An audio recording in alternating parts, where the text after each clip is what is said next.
What's up, everybody? Big Herc 916 getting down with Fresh Out. Make sure you hit that subscribe button, hit that like button, represent. Also, wash your ass, man. I'm tired of smelling you funky butts, man. Go to freshoutseries.com and pick up a bar of soap and represent.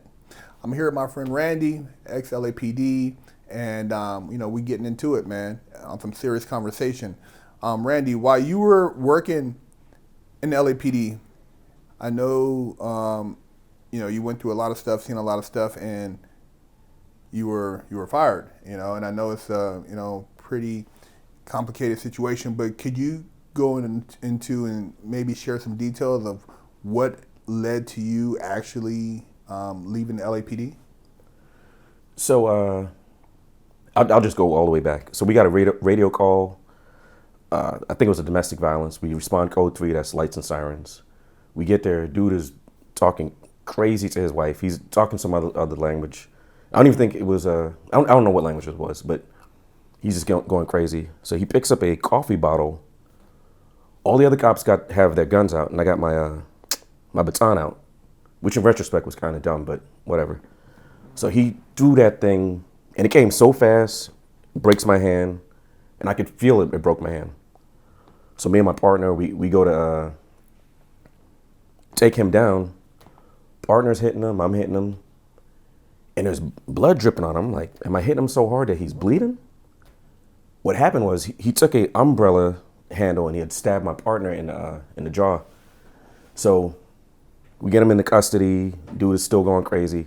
So basically, this dude put me and my partner in the hospital because I got the broken hand and my partner stabbed in the jaw or wherever he stabbed him. So immediately they take me off duty because they start prescribing me pain pills immediately. And everybody in their mind was like, hey, be careful with those hydrocodones, those opioids. I've never taken a drug in my life. No weed, no nothing. Before that, they start prescribing them to me. I'm like, these are pretty good. I like these. So I'm taking them, and it's about 2.5 to maybe 3 years of me taking them. As prescribed, the doctor's prescribing them to me. So what they don't, well, they do tell you this, but it's a doctor prescribing them to you. And I'm be honest, I wasn't in my right mind taking those things. So I had developed a dependency to them. I'm not gonna say an addiction because as soon as I got in trouble, I stopped taking them that day. April 24th, 2014. That's when I stopped taking them. So I'm taking them.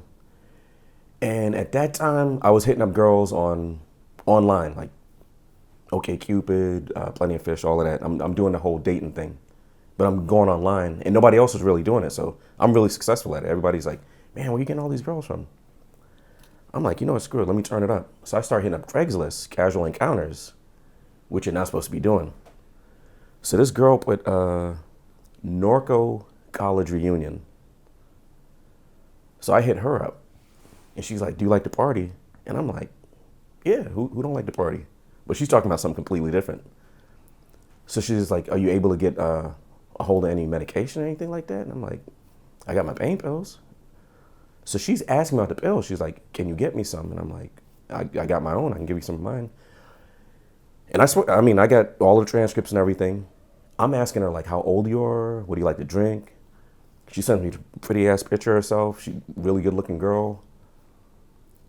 So to me, I'm going on a date. To her, she's trying to do a drug deal. So she's like, I'm 26. I like rum. I live over here. So I go to where she's at with my pain pills, as prescribed. And I can even see there's a marked black and white police vehicle down the street. There's another one up the street. I'm like, oh, no big deal. So I park, and I'm walking up to the location where me and her are supposed to meet. 2 undercovers come up to me, and they're like, hey, hands behind your back. And I'm smiling at them like, oh, I think I know you from somewhere, like Baker to Vegas, or I seen you around one of the stations. There's like 21 stations. They handcuff me, take my phone. I'm like, hey, man, I'm a cop. So they put me in the back of the car. It's like a little Honda. It's an undercover Honda. And he's on the phone, and one of them tells me, you're under arrest for suspicion of selling drugs. And I'm sitting in the back, and I can remember saying this, I'm done. So they drive me to the station, and they're calling everybody. I mean, they're calling commanders, they're calling captains, and they got me in this little room. And lady comes in, she goes, whatever happens, don't look back and think, man, I wish I could have done this differently. And I'm like, am I going to be late for work? That's what's going through my mind, not realizing you're done. You're not a cop no more. It's over. Right here is when it's over. This was your last day being a police officer. So we're sitting there. They're getting all whatever information they're getting. And like, all right, put your hands in front of you. I'm like, what the hell? Because they got to walk me out of the station in handcuffs, and I'm a cop. So they cover the handcuffs, walk me out of the station, and it's a lieutenant. He's about to put me in the car, but I'm a street cop, so I'm like, hey, you should search me. You take me to, I forgot. So he searches me, puts me in the car. We get to downtown. I'm filling out my own paperwork that the police are supposed to fill out because I do this thing every day. He's doing it for like the first time in however many months. I'm like, you're supposed to ask me this. You're supposed to ask me that. You're supposed to ask me this. They strip search me. I'm like, oh my God. I didn't think I was going to come to work and have to take my clothes off from my boss. So we get to housing, MDC or wherever they're supposed to hold me at. Now they got all the LAPD out of there because I'm LAPD. But I know all of these guys because my partner, she used to work there and she's friendly with them. So they're looking at me like, oh my, because these are detention officers. They're looking at me like, what are you doing here? And I'm looking at them, I'm like, are you kidding me? So they cleared out the whole wing. They put me by myself and they got the lights on. Now I don't know any of this stuff. So I'm like, man, why are these bright lights shining in my face? I'm on suicide watch. And I'm like, can I make a phone call? Can I do this? And they're like, there's a phone right there. All I can call is collect to bail bondsman. And that's pretty much it. I can't call anybody. So I'm just sitting there and they're giving me Bibles and they give me these sausage sandwiches. And I'm like, man, don't give me no more sausage sandwiches. I'm like, I'm thirsty. And there's like this dirty fountain right there. I'm like, man, I guess I'm not gonna be drinking nothing. I'm not gonna be eating nothing. So it's funny. I'm complaining about where I'm at because I got this like denim sheet to cover me and this horrible little whatever to sleep on. They take me from there somewhere worse where it's just cement. And I'm complaining about that. I'm like, man, it's just cement here. I'm like, you need to stop complaining. Like, your situation is bad and it's just getting worse. So they're like, don't worry about it. We're going to have actual LAPD come and transport you to where you got to go. No, they put me on that bus. So a sheriff about the size of your producer, he comes in, like just these giant arms. And I seen what sheriffs do when you're not listening. I told you spread your legs, and they kick your legs apart. They didn't do that to me though. I got on like police paraphernalia, like a Baker to Vegas shirt. I got on a sweatshirt that has my division that I was working at. So that kind of gives you the mindset that, was this guy really going to sell drugs wearing all this police stuff? Or was he trying to go on a date? So dude goes, hey, turn your shirt inside out, and I'm going to take your jacket and put it over your handcuffs. Being super cool with me. He's like, man, your cuffs too tight? I'm like, nah. And he goes, we know who you are. So big shout out to the LA sheriffs. Like, they took care of me. They weren't being jerks about anything. Cool hospitality, whatever you want to call it. I mean, I'm in jail, but whatever. They could have been jerks about it. So I get on the bus. I don't know what hell looks like, but I'm pretty sure that was the bus to hell. It was dark on there. Everybody's cursing. They're like, I remember a conversation I heard on the bus. Dude said, I heard you was talking to the pigs. He said, I don't F with no pigs, man. I'm not no snitch. I'm not no rat. I kill rats. And I'm sitting in the middle of the bus. I'm a cop. I'm like, oh my God, where are you guys taking me? So the whole front of the bus is inmates. I'm in the middle, and there's a whole bunch of people behind me. But I'm kind of separated. And I'm like, yo, if you put me with them, I'm dead. So they put me in a cell, and this thing was gigantic. And I'm like, no, before I get in the cell, a female sergeant does my intake, a black woman. She says to me, they don't even know what to charge you with because it's BS. She said, you're going to be all right. I'm like, thank you, ma'am. She says, don't worry about it. So they put me in the cell and they release me pending investigation because they don't even know what to charge me with. Is prostitution? He wasn't trying to buy sex. Is it a drug deal? Because he didn't sell. When I tell you I didn't meet anybody, like if you look up my case, It says I met with a detective and I sold him drugs. None of that happened. 2 cops came up to me. I got my pills on me and they arrested me. Kind of like your producer said, that kind of goes towards kidnapping, but I'm not even gonna go there with this. I'm gonna just keep the story where it's going. So it's months and months and months. They relieve me of duty. I'm at home, pending, whatever. Everybody I talked to was like, you're gonna be all right, you're gonna be all right. So one of the things they did, they took me to something called BSS. It's a behavioral sciences section of LAPD. So they treat you for addictions. So dude was like, hey, I think you should go to rehab. You're addicted to these pain pills. I'm like, yeah, I am.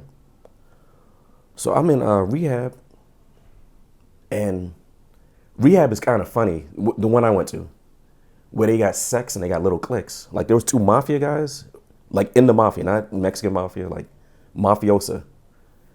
And they had a bunch of gangsters in there. And the crazy thing is they had a couple of cops in there, and they was like, they found out we was cops and they're like, we're gonna jump them tomorrow. So tomorrow comes and they send a couple more cops in there. So now the cops got enough people where we're all right. So the funny thing with rehab is all the people in rehab, we start politicking like, listen, we're cops, but we're in here and we're in trouble too. So don't trip on stuff. And I'm not gonna betray anybody's trust as far as like why they were there or what was going on with them. I just know for myself why I was there and what was going on with me. So one of the mafia guys, he's like, I still want to F y'all up. Like he watched Cops and he's like, I wish I could beat the crap out of you guys. And he's just talking a gang of mess. He told one dude, he said, I'll stand on your shoulders and pull your head off. And I'm like, oh my God, where they got me. And that dude turned out to be super all right, because he gives me a phone number. He says, hey, this is my lawyer. Call him. I don't even want to talk about his case. I don't even care. They caught him with AK-47s, 9mm, a bunch of coke, a bunch of money. Lawyer told him, give me $100,000. You're going to do 9 months in rehab. You're going to get probation, but you're not going to prison. Done. But he hated being rehab. He hated cops. He hated all that stuff. So dude gives me the number. I call the number. Give me $20,000. You're going to be all right. I'm like, oh my God, I don't got $20,000. I'm relieved of duty. Where am I getting this money from? So had to kind of sell my car, like where you keep, like a title loan type situation. Yeah. Sell my car. He's calling my mom. My mom's thinking, not my son. He's never been in trouble. I'm not sending you no money. I'm like, Mom, this is serious. No, you in on it too. You trying to get some money from me. I'm like, I'm about to go to prison. So I get the $14,000 for my car. I got about $6,000 saved up. Give him the $20,000. He reads the case. He's like, your own prescription? You never met anybody? He's like, oh, y'all, not only are you not going to prison, not only are you not in trouble, I'm going to get you your job back. I was like, oh, cool. 98% success rate. So I'm like this, I'm very inquisitive. I'm like, who's the other lawyer? Because, it's not directly him. He's the trial lawyer. The lady he's working with, I'm talking to her. Wait, you're related to the dude who owns the rehab? The person who owns the rehab is connected to LAPD. LAPD put me in the rehab. I'm like, so there's a whole circle of everybody knows everybody. Shit. So y'all getting money from insurance. Lawyers getting my money. Money's coming from this other side. Everybody knows everybody. Everybody's in on this thing. Only person that's a sucker is me. I'm the only one who's sitting there like, case continued, come back in 2 months. Case continued, come back in 2 months. I'm like, so Pops is like, what's going on with you, son? I'm like, Dad, you got to come out here. He's in Virginia, right? I'm like, you have to come out here to see for yourself what's going on. I can't tell you over the phone because you're not going to believe it. He comes out and he's like, yo, in all my years, I've never seen anything like this. So the 2 charges was intent to sell and transport. How am I transporting my own prescription pills? I'm supposed to mail it to myself from the doctor's office? And intent to sell, you can tell from the conversation that I'm having with the girl, he's trying to go on a date. But they're not looking at it like that. So I'm going through all of the court proceedings after everything I just told you. We start doing all the court stuff. One of the judges asks the lady, why are you doing this to him? She whispers, because he's a cop. And I'm like, wow, because I'm a cop, you're going here. So that's why I don't, and I'm doing a little segue right now. That's why I don't have a hatred for liberals or for conservatives, for women. I don't have hatred for anybody. I'm not anti-anybody. Because it was basically people who don't like cops trying to burn cops. And it was people who like cops trying to keep cops. And it was all on the same side, if you understand what I'm saying. Because she was doing too much because I was a cop. So anyways, back to the story. So come the end of my whole situation, went to rehab. I was in rehab for 2.5 months, 75 days. Even the people in rehab said, you don't really have a chemical addiction, but you do have good insurance. I'm like, on everything. I swear on everything. And that's when they let me go. And I wasn't gaming the system. Like, I really had a problem, and I really needed to be in rehab. Like, if I drink, I like drinking. When I was taking those pills, I like taking those pills. But if it meant me getting my life back, I would have stopped all that stuff. So they kind of looked at it like, oh, you're faking. And I wasn't faking anything. This was all real. And the judge asked, he goes, why was this guy acting like this? What he didn't realize was, you guys prescribed this dude pills. You guys got him to this point. He broke his hand answering a call of service for you guys. Dude broke my hand. You guys prescribed me those pills. And I'm a man. I own what I did wrong. I should have stopped taking them pills. I shouldn't have been on Craigslist. I shouldn't have done all that stuff. That's all on me. But when you seen I started falling, instead of saying, let's help this guy, y'all said, oh, let's burn him. So on the police front, because there was two things you had to go through. You had to go through a board where the police department fires you, and I also had to go through the court stuff. So I kind of gave you all the court stuff, and I'll give you the final part of the court stuff in a second. Please remind me if I forget. But on the board side, so it was basically a commander, a civilian, and like a captain. Basically, it's a captain or higher and a captain or higher. And I had a commander and I had a captain. And again, one of the captains shaking my hand, oh, you're going to be all right, winking at me like it's all good. All of them found me guilty. They was even on some, wait, if you was taking the pills all the time, that means you was intoxicated. I'm like, y'all trying to go for some other stuff? So the person representing me, she goes, just plead guilty. I'm like, nah, I'm not guilty. I wasn't trying to sell no drugs. I said, if anything, I did what y'all said I was trying to do, but I'm not guilty of the crime that y'all said I was trying to commit. If she would have wanted some pills or whatever. But trying to sell it to her or whatever? Nah. You guys trying to paint me out to be a drug dealer.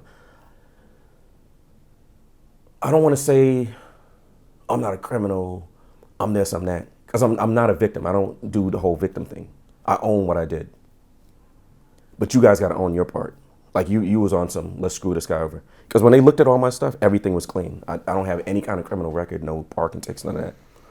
So on the board side, they were all like unanimously, you're fired, you're done. You no longer work for the police department anymore. And the thing that they came up with was actions unbecoming a police officer, which is weird to me because there was another officer, and I don't want to get too much into his stuff. This dude is stealing drugs using his badge, and they was like, oh, he's definitely fired. That dude is riding around LAPD right now. Because what he did was he wrote a prescription saying, I need some Oxycontin, like C-O-T-T-O-N. Like, and dude is riding around the police department right now. Still working. Still working. Me? Nah, you're out of here. And when I tell you, here's how you know I'm not being a victim about this.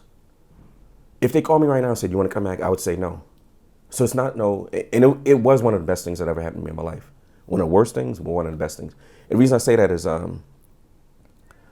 shouldn't have been going down that path that I was going down. So they kind of helped me. I'm getting a little lost in what I'm saying, but I was saying how you know I'm not being a victim. I showed senior narcotics officers, dude had 37 years. He read the case, he goes, no, you're good, man, you're going to be fine.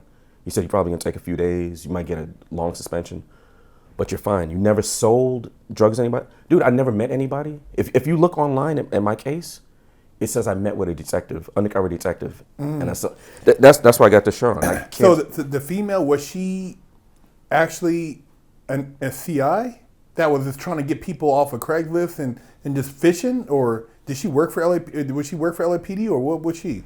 the unit actually worked for LAPD, and there was no female. It was a 52-year-old male detective. Oh, that you were texting with. Yeah, that was texting with. So, but the female sent me a picture, but it was a random stock photo. Wow. And here's what how do you say illegality of it comes in. Here's where the illegal part of it comes in. I had stopped talking to this girl. She hit me up. Hey, you still interested? Did I lose you? Now it becomes a case of entrapment. You hit me up. You reinitiated They're contact. trying to bait you back in. Yeah, you tried to pull me back in. Shit. And of course, I'm like, hell yeah, I'm trying to see this girl. And you know, I'm taking the pills. And I'm not making an excuse for anything. Yeah. Like I keep telling you, this is the reason and this way. No, I mean your story, man. I mean, there's 100, probably 1,000 guys out there who've seen these girls on IG, DMs, Snapchat, and they're thinking, "Oh man, I'm about to party." And dude, let this be a warning to you that you don't know who's on the other side in those pictures, and it could be a straight setup. So especially like you said, when you're doing any type of drugs or you're doing anything or pills or something, you're not really rationalizing how this could really be played out. You're just thinking, I'm just gonna go and this is going down. Yeah, and I appreciate you letting me get a voice to this. Because I'm be honest with you, I appreciate you having me on your show. No one wanted to hear it. My friends and family, yeah, tell me what happened. But anybody in any kind of position of power, we don't care. And so with the court side, it got crazy in court. So they're doing the whole sentencing thing, right? Like sentencing recommendation. So the prosecutor goes, I recommend 6 months for him. My lawyers, like we were talking about with the whole everybody knows everybody, that's not the deal we made. I didn't make no deal. Because when they were asking me, they said, yo, you need to plead guilty. I'm just sitting there quiet. And my dad, he came to visit from Virginia, like I said. He's like, son, please say something. I'm begging you. Judge said, it's Friday. I'm going to give you till Monday to make up your mind. Because I wouldn't say anything. I was like, no, I refuse to plead guilty. People from Rehab, the doctor called, she's crying. She's like, please, Randy, they're going to put you in prison, please. They'll kill a cop in prison. What are you doing? Dang, everybody putting pressure on you, huh? Yeah, but it was a principle thing. I'm not a drug dealer. Yeah. I've done my dirt, but that's not my dirt. Yeah. So I'm refusing. And they were asking me before all this, they were like, hey, tell us about some other cops. Nah, man, you got the wrong one for that. I'm me. Yeah. I got in trouble. I'm a grown man. Yeah. This is on me.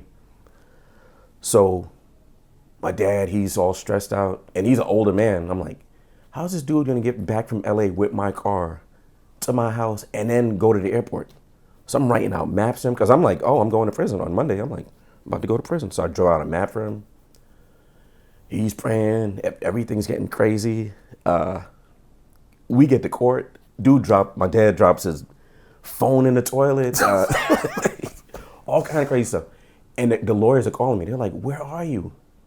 Because I can't find my dad. So what happened was we parked at the VA parking lot, right? And he's like, let's get breakfast. I'm like, dude, I'm about to go to prison. You talking about getting breakfast and throwing all your stuff in the toilet? What are you doing? Oh. So we're walking up to the court place. He's stopping to literally check roses. He's like, yo, they got these kind of flowers in our country. I'm like, Dad, what are you doing? So we get to the court. He goes up on the wrong elevator. And I'm like, oh my God. And they're calling me. They're like, yo, you got to come to this other courthouse. So this judge, he's not playing. I'm going to use you as an example. You're like, I'd like to transfer my case down to the 3rd floor. No, Herc. What do you think? This is shopping for judges? No, you can't do that. And I'm sitting there like, oh my God, I'm done for. I get up there and I'm like, I'd like to go back down to Judge Wapner. Sounds good, no problem, go ahead. So I go down to Judge Wapner. Because he was already like, I'm done, I'm not gonna hear any more of your case. And they're like, oh, we got him, he's gonna plead. So I pled no contest. Come to find out later, that's basically guilty. I'm like, so that's when they asked, from what I told you before about the sentencing recommendation. So she's like, I recommend 6 months in county jail. My lawyers are like, that's not the deal we made, blah, blah, blah. You know he don't belong in jail. So they're starting to fight each other. And I mean loud, everybody's getting loud. My dad, he's got his hands up. Judge is like, shut up and sit down. And so he starts banging the gavel. I want my court back. I want my court back. Everybody got quiet.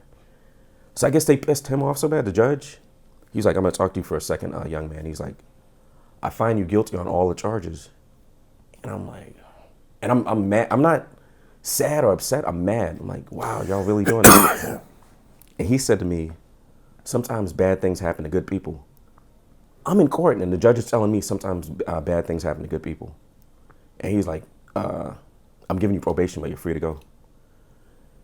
District attorney or whatever she was, special prosecutor, she walks out and she's pissed. She's like, I wanted this dude in prison. I'm like, dude, I've lost my career.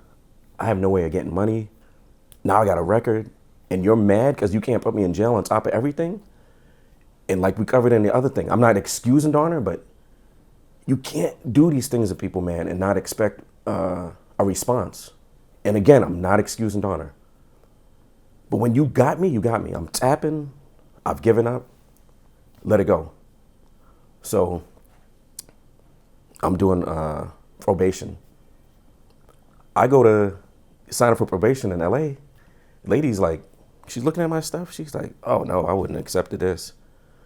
She's like, how would you like to do your probation? Would you like to send in letters? Would you like to do it chaos, or would you like to do it telephonically?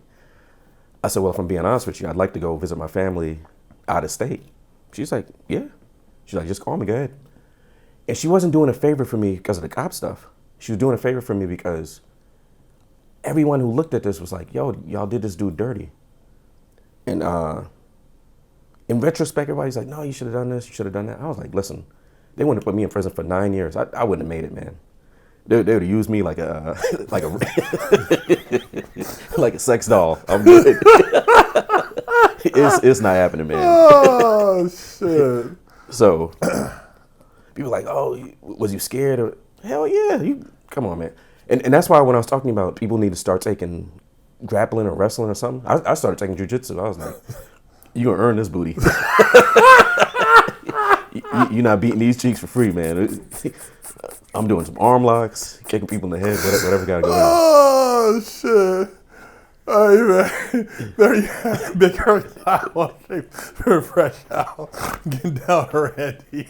Stop walking around with a crusty butt, smelly ball sack, and a funky hoo-ha. Big Hurt said, wash that ass. Pick you up a t-shirt at freshoutseries.com.